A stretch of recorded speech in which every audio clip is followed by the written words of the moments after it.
it's your metalcore voice coach, because today we're taking a look at the End of Heartache by Killswitch Engage. The singer of this song is Howard Jones. There are two singers of Killswitch Engage, but Howard Jones was the singer at the time that this song was put out. So without further ado, let's dive in. We're going to take a look at the tone, the registration, and then we're also going to take a look at the distortion, the most exciting part. Let's dive in to the tones. Okay, we keep saying the tones, but I still have no idea what the tones means. Alright, I'm not gonna lie, I'm a fan of this song. I think Killswitch Engage rules, but let's dive in right away because we've got a lot of exciting things to unpack. Seek me, Ooh. call me.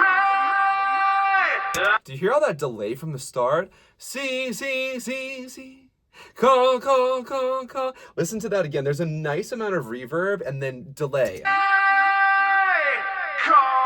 me, I'll be waiting.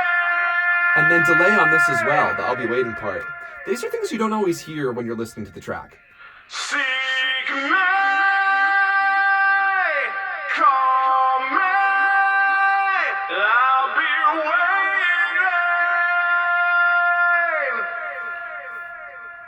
I like that trail off. So far, he's kind of just singing straight tone. Howard Jones uses a lot of straight tone, but also uses a lot of vibrato. So something to watch out for. Now, listen to that. That delay does such a cool thing to the scream. Yeah! But it's more like, yeah. It has this really cool echo effect.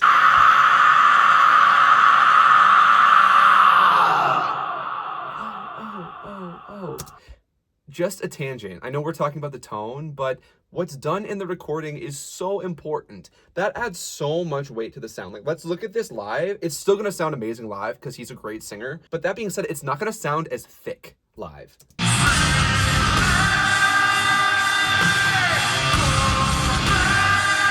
It's still a really nice belt. Seek me, call me. But with that, call me, we get a lot more depth to the sound. So this is one of the benefits of having the isolated vocal tracks. We can really see and hear how things are sounding as big as they are. Now, the tone has been whoa, all straight tone up until this point, but it's about to change. This distance. Hear that? This distance. He has some vibrato at the end. This is one of my personal favorite ways to sing, where you hit the straight tone and then you have the whoa at the end to make it dramatic. This dissolution, I There it is cling again. to memories It's a really rich while tone. falling. And then it's gone. Sleep brings release and the hope of a new day. Okay, this is interesting because I always thought that his vocal had like a pure dark quality to it. Like kind of like an Eddie Vedder, like, yeah. And it does a little bit, but on these high notes, it actually like is nice and bright. Listen to this. This distance. It's not as much like this distance. I used to think it was like that. Maybe hearing the instrumental underneath makes it sound like that, but really all we have is this distance. It's nice and bright. Distance. There's not as much in the back. I think it's easier to sing that way. Sleep brings release Nice vibrato and the again. hope of a new day. Waking the misery of being without you. So many cool colors, because we have oh for a new day, waking the misery. He just whoa shoot, oh shoot. Waking the misery of being without you. Surrender. I give in. Okay, It's so interesting because in the recording, it almost sounds a little fryish. Like you hear that tight, gurgly sound. And that being said, a lot of fry and a lot of false chord stuff can sound the same. So I'm not here to try and say it's this, it's not that. We know you can make a lot of similar sounds different ways. But when you hear it live, it doesn't. I'm getting ahead of myself because there is a section for distortion. Let's just focus on this tone. We've heard enough so far. So I'm going to take a sip out of my sippy cup. One of my favorite Pokemon, by the way, is Arcanine, and I got this at Target.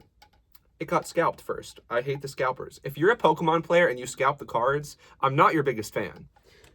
Anyways, I have my cup with me today because I thought it'd be fun to do an SOVT exercise with you. SOVT stands for semi-occluded vocal tract, which just means that the vocal tract, or the space after your vocal folds between that and the open, is partially closed, partially occluded. The reason that this is valuable is because the sound is going to bounce off the space that isn't the exit, and it's going to come back into your throat. It's going to cancel out some of that pressure. So we're going to feel a little bit of back pressure with this exercise, and there's not really like one best one to do. There are so many different ways you can do this. I think we've done the blowfish one in the past where you... But the reason I wanted to do an SOVT today is A, it's a great way to warm up for singing and screaming, but B, Howard Jones's tone is honestly like, it's not opera, okay? I'll be careful. It's not opera, but has a really cool classic theatrical energy to it, and that vibrato, whoa, is going to shine really brightly if the voice is A, warmed up, but also B, if the voice is really free. And this is a great way to get your voice woken up and free. So find a cup. You can do this with or without water. I'll show you how to do it without water first. So what you want to do is insert your mouth like 1 inch to 1.5 inches in. And instead of going, go,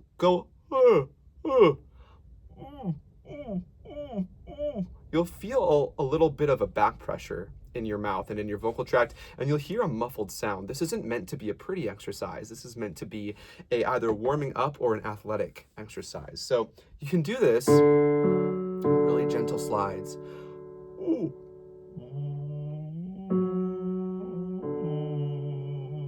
And if you have a lot of resistance, your voice is actually going to start to crack a little bit. And I think this is a really nice way to flip the script on what your voice is used to. Our voice is used to lots of pressure going upward. It's not used to a lot of pressure being sent back. So I think this is a nice way to balance out any singing session. By the time I get to like an A3, my voice is going to start to crack. And that means you're doing this correctly.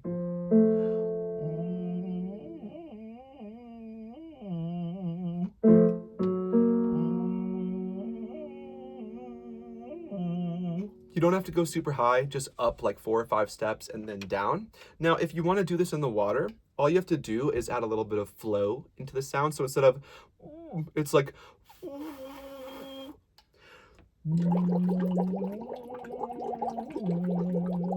and the deeper you go in, the more athletic it will be.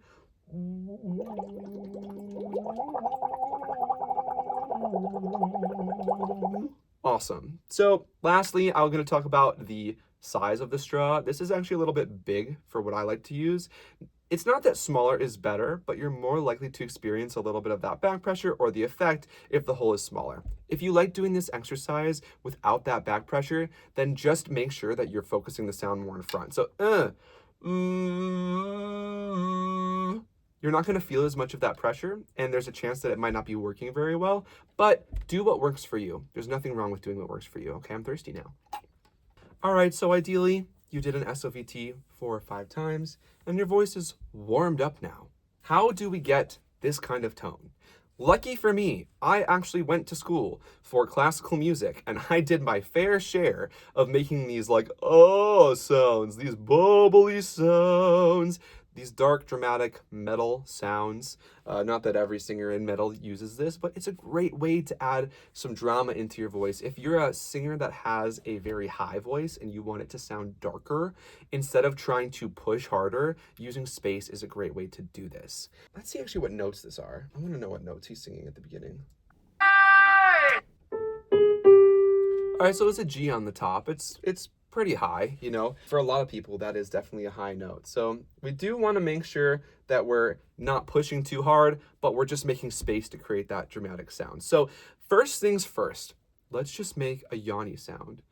Hey, SpongeBob. Hey, SpongeBob. Hey, SpongeBob. Hey, Patrick. Hey, SpongeBob. Hey, SpongeBob. No, I just made two sounds. I made, hey, SpongeBob. And I made, hey, hey, SpongeBob. Hey, SpongeBob. This one's a little more focused. If we go from a breathy to a buzzy sound, I didn't change the pitch at all, but the sound is quite different. And what I was doing before was, hey, SpongeBob.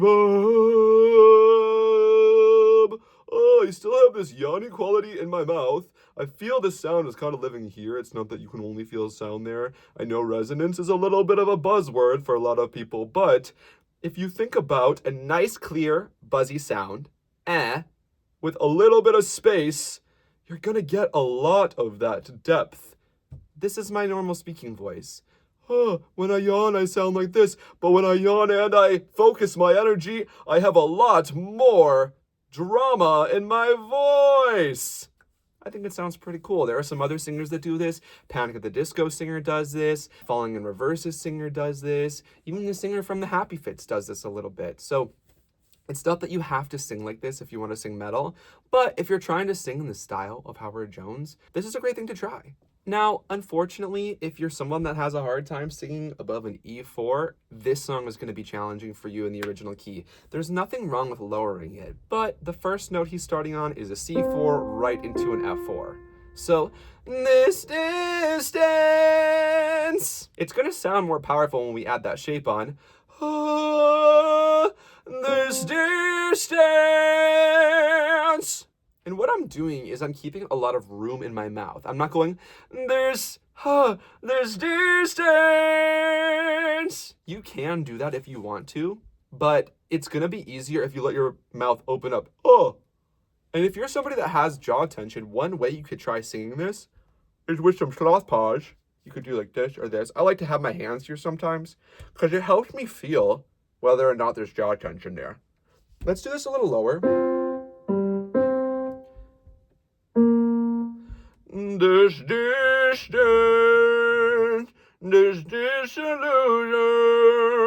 I cling to reach. Even if you're a high singer, this might be a great way to start. If you feel like you're having a lot of jaw tension or you're having a hard time opening up, one thing you can try is to lean over, let gravity make your jaw fall, and wiggle it around and just shake your body.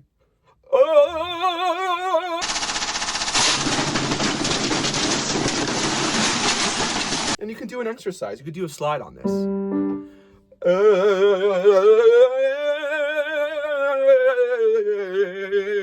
I know it's a little bit ridiculous and you might feel really weird, but instead of thinking about relaxing your body, I highly encourage you to try some fluidity, because I think that the opposite of tension isn't relaxing. I think it's fluidity in the body. That tension needs somewhere to go, and fluidity is going to help break it up.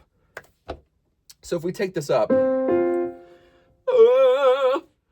this distance, my jaw is now relaxed. I've got space in my mouth. This distance, this disillusion. Now the vibrato thing. Okay, vibrato is something that usually just happens for a lot of people naturally, but I don't actually think that's the most helpful feedback to tell you. So I'll tell you this. Vibrato is going to happen when your voice feels like it's in a more open position. It's not that there's not going to be any closure. Sometimes our voice does need to close a little bit to sing, but the more relaxed your body is and the less tight you are and the more consistent the airflow, the more likely vibrato is to occur. So if you want to explore vibrato, you can explore this fluidity thing again, and you can make sure that your body is free, and you can just go, ooh. You could hear my voice had a little bit of natural vibrato. It's a little less, oh. That's something that I learned how to play with when I was in classical school. It just comes from a lot of trial and error. But if you really, really want to practice trying to have vibrato, just go back and forth between two pitches. And make sure that it's free in the easy part of your voice. Ooh.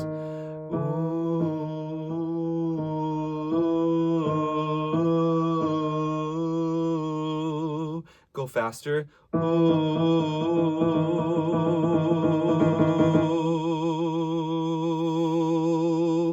that is kind of vibrato. Vibrato doesn't always have to be on a half tone. It could be a wider vibrato, or it could be even smaller. Ooh.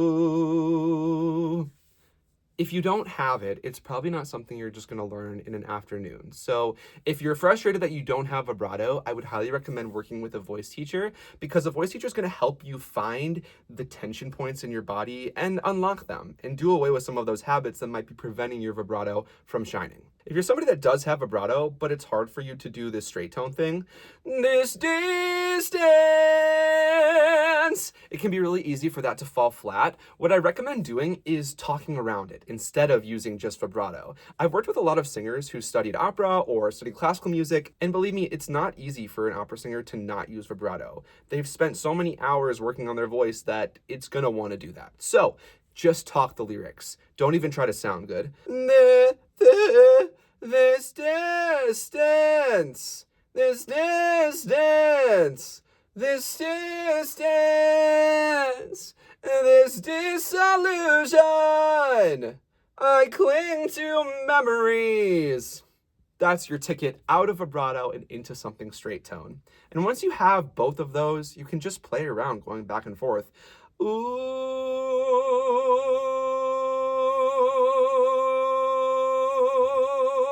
I hate to be the guy that says just go back and forth, but to be honest, that's really all you need to do. If it's not working, you just need to be doing it more. And what may make it harder could be some registration stuff if it's in a tricky part of your voice, but we're going to take a look at that in a second anyways. So we've got the basis of our tone. Huh, huh, eh, huh, eh, eh. I feel a lot of energy right here. I don't feel that same pointed energy when I just yawn into the sound. This distance. I'm curious what vowel he's using there. Does he use wider vowels or taller? I imagine it's wider, so because otherwise he'd sound too operatic. Yeah, he's going, seek May. That's a May, not a May. We don't need that. Yeah, he is going into that. Yeah. Maybe that's the little bit of Eddie Vedder that we were looking for earlier.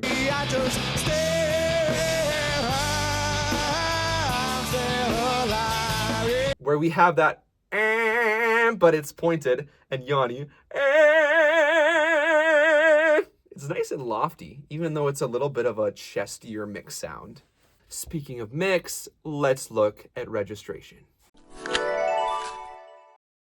So I do have to admit, I almost started with registration, but I kind of wanted to start with tone just to show you that we don't actually need to be super chesty to create this sound. I think that it's chest dominant for Howard. I'm not sure how in the lab he was with his voice, but that being said, if I was going to sing this on stage like he is in the context of an hour and a half long set, you can bet I'm going to be trying to minimize the chestiness in my sound. I'm going to be trying to split the work between chest voice and head voice into something a little bit mixier.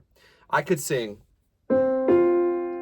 this distance, and it sounds just fine, but I could also use that shaping we were just doing and go for a mixier sound.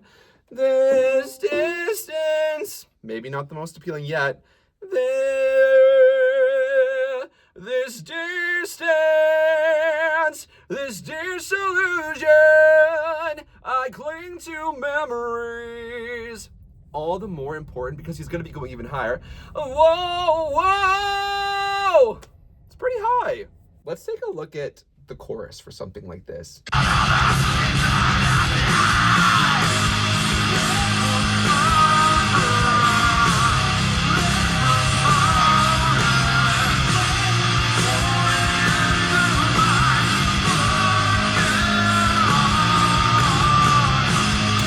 This is a little bit of a tricky passage to sing because you could, in theory, chest this. Even a lot of baritones could chest this. For comfort. It really wants to be chesty even in my voice. But because we have this G at the top and we're also going to be doing a lot more singing, why overshoot? Why tire ourselves out? We can get an even stronger sound with mix.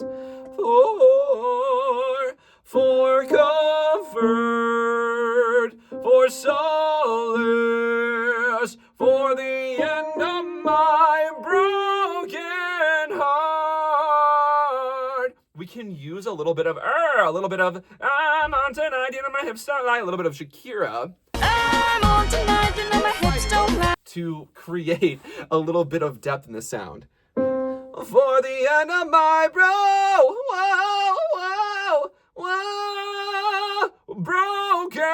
heart. We get so much drama with that backspace, and therefore the registration should be mixy if it can. If I'm your voice teacher, I'm going to bully you into so much mixed voice, and I'm so sorry.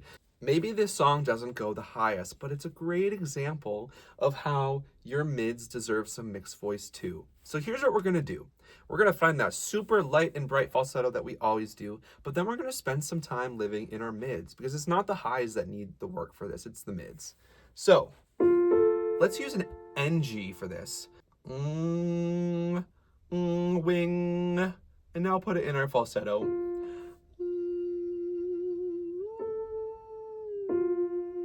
Can we make it even smaller?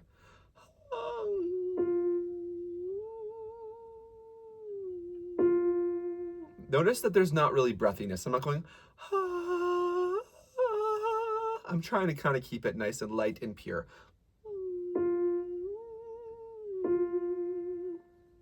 If we go a little higher,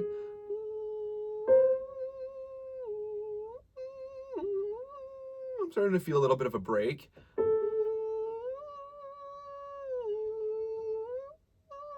It's different for everyone, but there will come a time in which if you let your voice lighten up enough and you let it be flexible enough, it will shoot up into your head.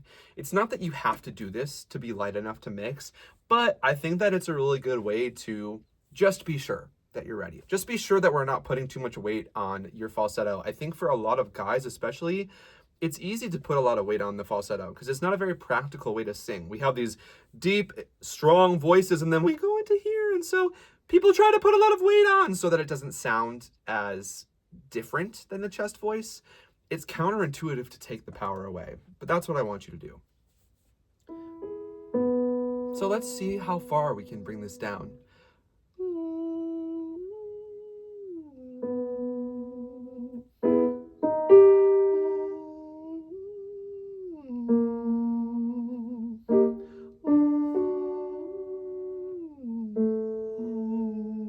If your voice starts to crack like mine, just go up a step. Stay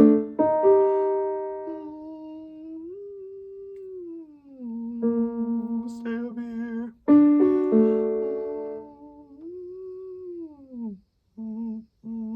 I almost had it. I'm gonna go up and down a couple more times.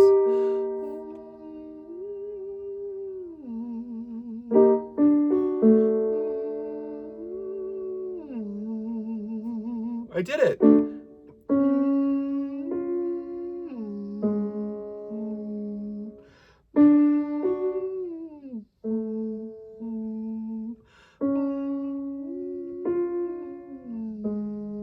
Sometimes all you need is to go up and down a few times and your body will coordinate. It just takes a little bit of patience. So I spent some time down here. Now I'm gonna see how light I can make my lows.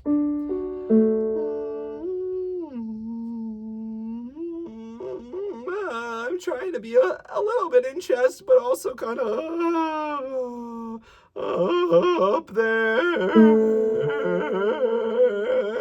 Now what the hell am I doing? Mitchell, what are you doing? I'm just letting my voice do what it wants to on its own terms.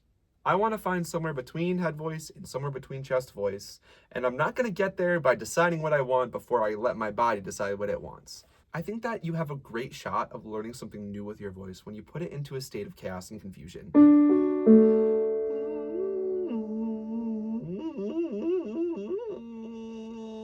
Whoa, what is that? What the heck is that? That's a brand new sound, and it's somewhere in between, and I only got there because I let my voice crack, and then I just kind of like smoothed it out just a tiny bit. It's still a little bit cracky.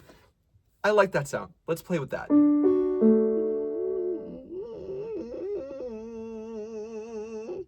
Whoa, whoa, whoa, whoa, whoa.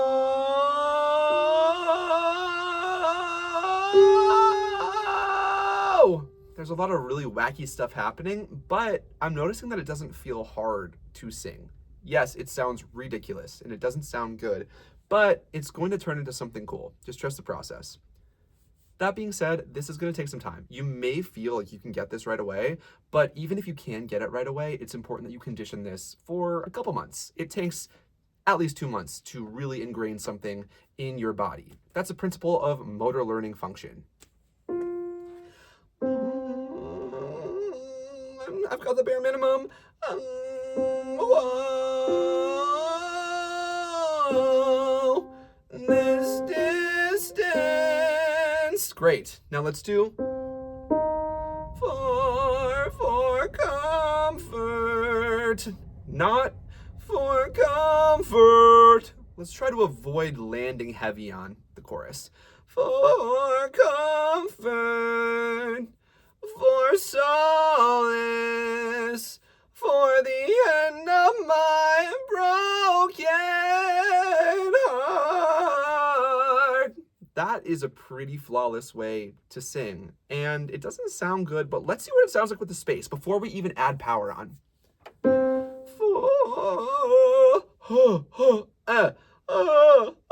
For comfort, for solace,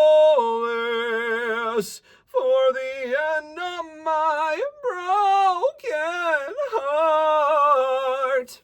I would say we're pretty close. All we need is just a little bit more chestiness, and that's something we can work through. Let's see if that's good. For comfort, for solace, for the end of my broken heart. Now, I can sing that note without getting louder. If that's something that's hard for you, I would recommend seeing how gentle you can sing this. Not how lazy, not how for the end of my, to let your voice crack. You still need for the end of my. But what I'm saying is that we don't need to get louder or sing harder necessarily. We don't need to give crazy more air. You may feel like the air starts to get a little trapped or your head feels a little tight when you do this. That's okay. Just keep up the fluidity and keep up the experimenting, and that will go away in time. Now let's see how high he sings after this.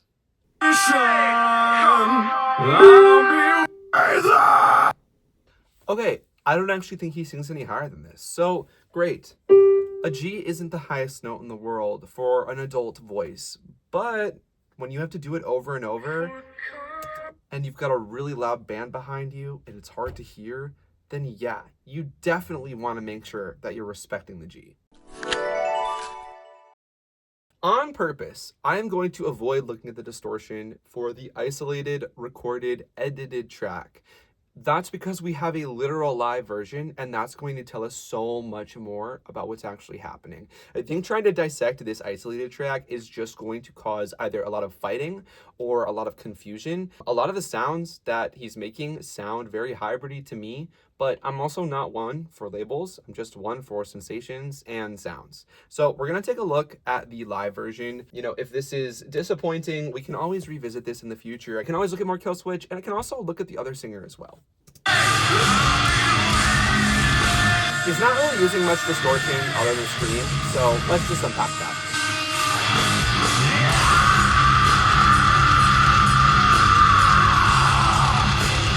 All right, you hear a little oh at the end. So to me, this reminds me of a hybrid scream that I like to do. Yeah!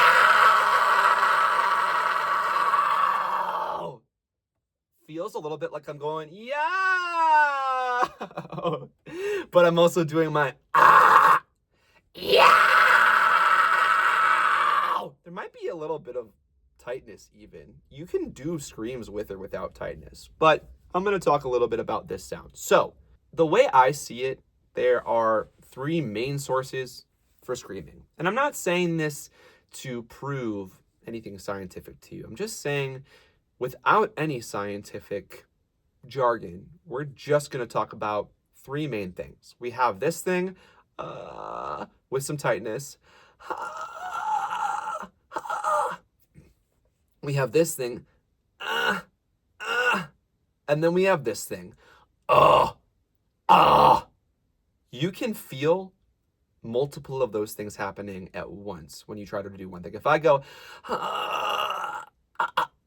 I'm doing, but I also felt, yeah! I felt both of those there. And if I go, I feel, and I feel, I feel two different things. So I think if you want to scream similar to the way he's screaming in this live version, the middle one is your bestie. The middle one is your bestie. Oftentimes learning the middle one is accompanied with the lower one, but just know you can scream without feeling this like kind of more arytenoidy rumble. I said I would stay away from the jargon, so I'm going to stay away from the jargon.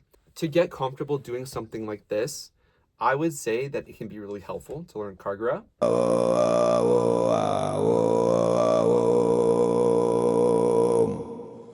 Now, it's hard to teach that in one video, so if you don't know how to do that, you can look it up. Maybe you'll stumble into it. But what I think about when I'm doing this is a little bit of a vocalization, right? You can scream without vocalizations.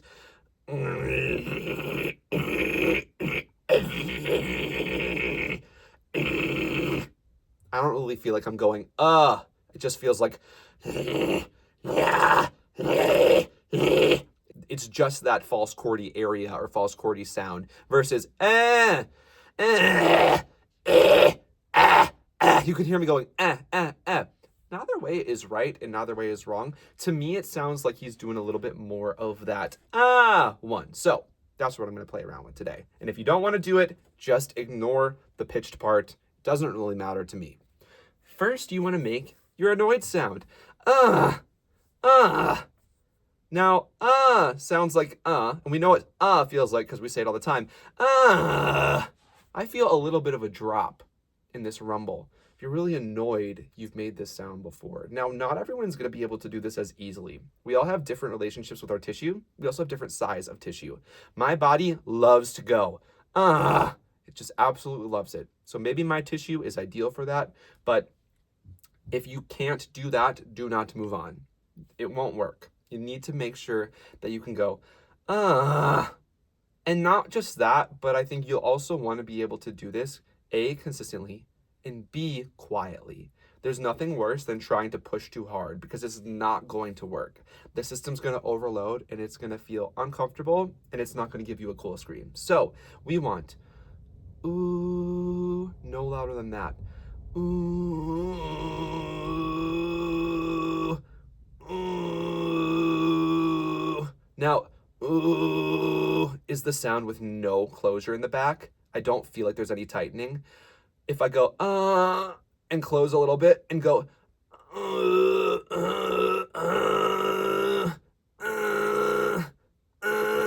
I get a little bit more of a grunt. So you have no closure, and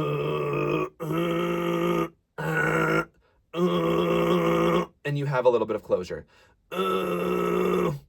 They sound almost identical. They feel almost identical. I'm here to say it doesn't really matter which one you do. If one is closing you off and one is making it hard, don't do it. If one makes you sound too much like Mr. Krabs, don't do that one.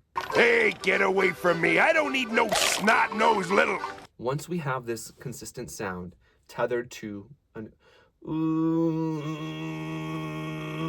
mind you, this could take a week or two to get to be able to do consistently. I don't expect you to be able to do it right here, right now. So if that's what you need to work for, stop, come back to this video, and then you'll be good to go. So we have, I always think of a Rick and Morty voice for this kind of sound. What's up, Morty? I need the Szechuan sauce, Morty. Yeah, I'd like to get a 10-piece McNugget and a bunch of the Szechuan sauce, like as much as you're allowed to give me. You want to be able to feel like you can talk with this without being choked off. If you feel like you're getting choked off, that's too much pressure. So let's take this sound and let's just see if we can hit it. Awesome. Now let's see if we can go from a clean pitch into that.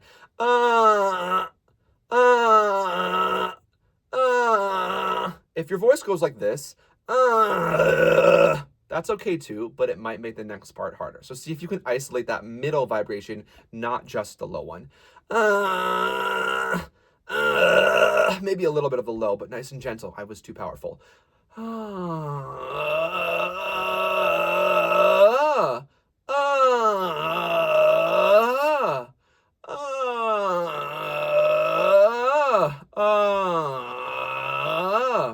Awesome. Now, what if we let our voice fall apart and be really lazy on our way down? Just let it fall apart.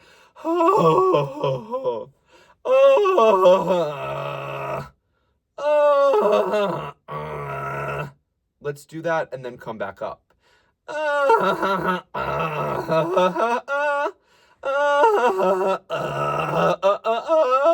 Now we're gonna have to do two things at once. It's gonna feel a little bit like learning to do something like this, or even like playing an instrument and singing. It's a weird coordination. It takes a lot of trial and error.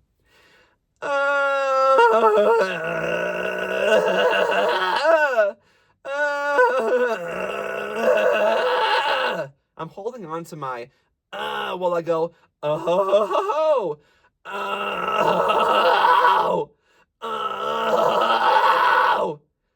yeah. The time between and yeah is not a split second. Don't feel bad if you can't just do it. It's not supposed to be that easy. But if you can do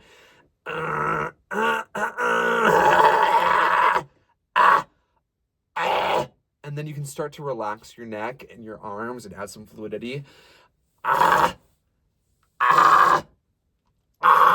Maybe articulate.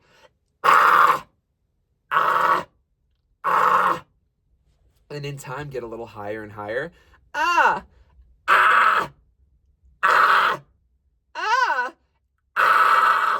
Surrender! That's one way you can do this. Now, if you're somebody that doesn't want to deal with vocalization and you just want the surrender! Surrender! If you just want a little bit more of an unvoiced sound, that's completely fine. There are tons of people that have learned how to do this just by going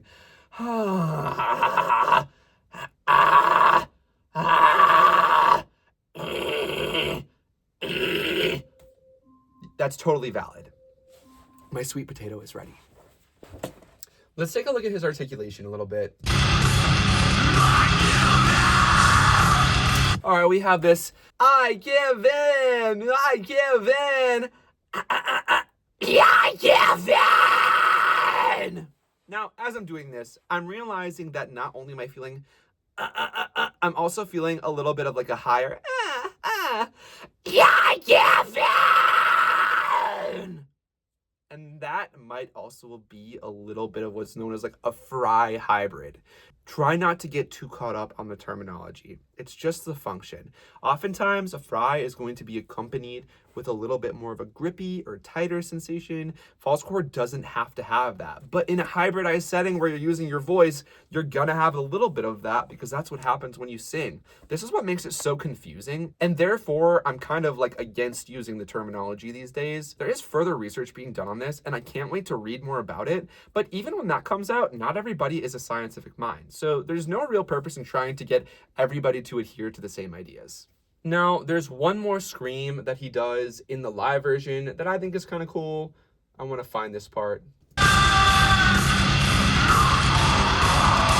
He does kind of do a lower scream. Yeah, sorrow. I speak your name, I think is what he does. Yeah, you kind of hear him go, I speak your name. Listen to that.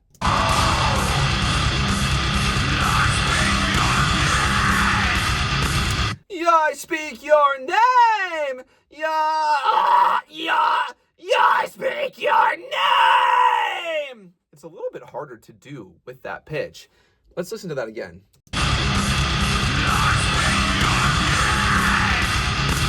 And that's kind of what does lead me to think that there might be a little bit of this fry kind of thing in there too.